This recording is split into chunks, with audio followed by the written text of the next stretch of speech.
Buenas a todos, mi nombre es Horacio Sosa, soy estudiante de la Maestría de Ciencias de la Computación de la Facultad Politécnica.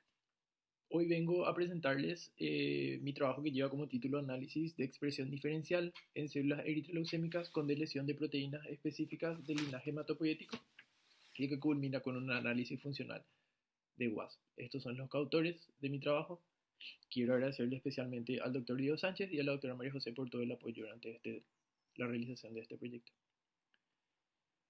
Uno de los objetivos centrales de nuestro laboratorio es poder identificar factores que están involucrados en la reprogramación de la diferenciación celular en células tumorales. Y para eso utilizamos células eritroleucémicas, que son células que están bloqueadas en un estadio de proeritoblastos, pero que son capaces de reiniciar ese proceso de diferenciación hacia el linaje eritroide en presencia de agentes inductores. Concretamente nosotros utilizamos las células MEL, del inglés Murine Erythroid Leukemia Cell Line, que proceden de ratones que están infectados por un complejo vírico que contiene el SSFB y el virus MUL-LV, y la transformación de estos progenitores eritroides se ha relacionado con la integración de uno de los virus en el locus de P1, y P1 resulta ser un factor de transcripción que actúa como un oncogen en el linaje eritroide. En estas células lo que vimos, en estas MEL, lo que vimos fue que la diferenciación está bloqueada en un estadio de proeritoblastos, pero lo que le hace muy interesante a MEL es la capacidad de retomar el proceso de maduración hacia el linaje eritroide en presencia de agentes inductores, específicamente el HMA, recapitulando todos los pasos de las fases finales de la eritropoiesis. Entonces, en estas condiciones, un 90-95% de las células MEL pueden ser reprogramadas hacia la diferenciación, pero existe un pequeño porcentaje, un 5%, que no responde al HMBA. Entonces, lo que se hizo fue aislar ese 5% y exponerles a la presencia del HMBA por aproximadamente 69 días, estableciendo la línea celular MLR. Contrariamente a lo que esperamos, observamos que PU1, un oncogeno en el linaje eritroide que se creía era responsable del bloqueo de la diferenciación, no estaba presente en las células MEL-R. Entonces, con el fin de identificar otros factores, otros genes involucrados en el bloqueo de la respuesta al HMBA, decidimos llevar a cabo una comparación entre MEL y MEL-R a nivel transcriptómico. Y entre los genes diferencialmente expresados identificamos un grupo de genes que están relacionados a la regulación del citoesqueleto de actina. Entre ese grupo de genes, específicamente dos genes que codifican para las proteínas UAS y BTK, nos llamaron la atención porque aparte de ser genes específicos del linaje hematopoyético, tanto UAS como BTK son genes que están relacionados con síndromes hematológicos que van de leves a severos. También es muy importante decir que la organización del citoesqueleto de actina en estudios previos fue relacionado a la resistencia de ciertas células a ciertos fármacos. Entonces el defecto en la organización de actina en las células MLR se confirmó con una microscopía confocal, donde vemos acá en rojo la actina, y en MLR vemos que está un poco más leve. Para esto utilizamos un AB específico antiactina. También se comprobó que los niveles de expresión de actina son similares tanto en MEL como en MLR, hablamos de actina globular, pero sí existe una diferencia en la actina filamentosa, que es la que constituye el citoesqueleto per se. Con el fin de analizar entonces el rol que cumplen tanto UAS en BTK y BTK en la reprogramación de la diferenciación celular, utilizamos la estrategia CRISPR-Cas9 para eliminar tanto UAS como BTK de la línea celular MEL, dando origen a las células que conocemos nosotros como MEL-UAS y MEL-BTK.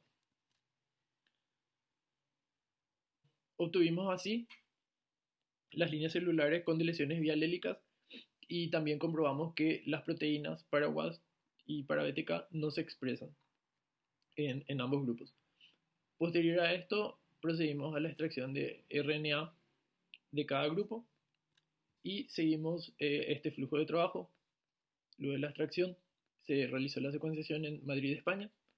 Luego se hizo un control de calidad, se mapeó las lecturas a un genoma de referencia, hicimos un análisis de expresión diferencial y por último un análisis funcional de los genes. Vayamos a los resultados. La clusterización de muestras según el fold change muestra que nuestras muestras se agrupan bastante bien según el perfil transcriptómico de cada una de esas muestras. En especial vemos acá que WAS1 con WAS2 clusterizan perfectamente. Luego tenemos BTK, MEL y todas estas tienen como progenitor a las células MEL. Entonces nos da el indicio que nuestras muestras están correctas. Luego vamos a los genes diferencialmente expresados en los cuales comparamos la expresión de genes, que tanto los genes están más expresados en una condición versus otra condición basal. En este caso nuestra condición basal es MEL. En total hallamos casi aproximadamente 2000 genes diferencialmente expresados, de los cuales aproximadamente 1119 se expresan más en WAS, que son los genes que tenemos acá a la derecha, y 814 se expresan más en MEL. Nuestro punto de corte es un valor de 0.05 y un fold change igual o mayor a 2. Luego de eso nos interesó saber de esos genes diferencialmente expresados, qué grupos estaban relacionados a cierta función celular o función molecular. Y nos llevamos la sorpresa de que un grupo de genes más diferencialmente expresados en WAS están relacionados a la apoptosis. Esta notación funcional se hizo a través de Keck y utilizando la base de datos Keck y GC. Entonces, estos resultados se condicen muy bien con la literatura, que fenotípicamente observó ya que la eliminación de WAS a nivel celular y molecular hace que la apoptosis se incremente. Quiere decir que WAS juega un papel fundamental en la inhibición de la apoptosis. Luego también observamos otra de señalización muy importante llamada Notch, que está más diferencialmente expresada en WAS. Estos son genes que corresponden, que tienen una función relacionada a la vía de señalización Notch. Y vemos que en las otras condiciones, en especial en MEL y MEL-R, no están diferencialmente expresados. Lo que nos llamó la atención es que, según la literatura, genes relacionados a la vía Notch pueden inhibir la apoptosis mediada a través de TP53. Y efectivamente vemos que en WAS la expresión de genes relacionados a TP53 está silenciada, lo que nos lleva a pensar que la apoptosis que observamos allá en la otra gráfica no está causada por genes relacionados a TP53. Entonces, como discusión y conclusiones, ¿qué nos deja nuestro trabajo? ¿Qué mensaje podemos llevar de lo que hicimos? En primer lugar, demostramos que un grupo de genes están implicados en apoptosis y vía de señalización, y este grupo de genes se expresa más en la ausencia del gen WAS.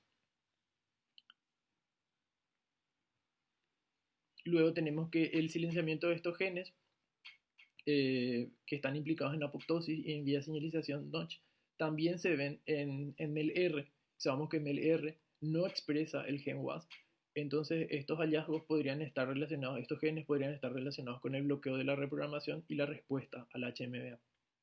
También demostramos que existe un grupo de genes implicados en la vía de señalización de TP53 y este grupo de genes está más silenciado en MEL-WAS, lo que sugiere que la apoptosis no está relacionada a los genes de TP53 de este grupo. Por último, pudimos identificar posibles dianas del gen WAS que podrían servir como candidatos para estudiar el mecanismo de acción a nivel molecular que tiene WAS. Entonces, en conjunto, los resultados que nosotros obtuvimos sugieren que además de ser un conocido regulador del citoesqueleto de actina, WAS también podría estar implicado en la inhibición de apoptosis en progenitores eritroides. Si bien la función de WAS está muy estudiada en el linaje linfoide, todavía existe pocos estudios y pocos datos acerca de la función de WAS en el linaje eritroide, por lo que creemos que nuestro estudio es muy importante. Muchas gracias.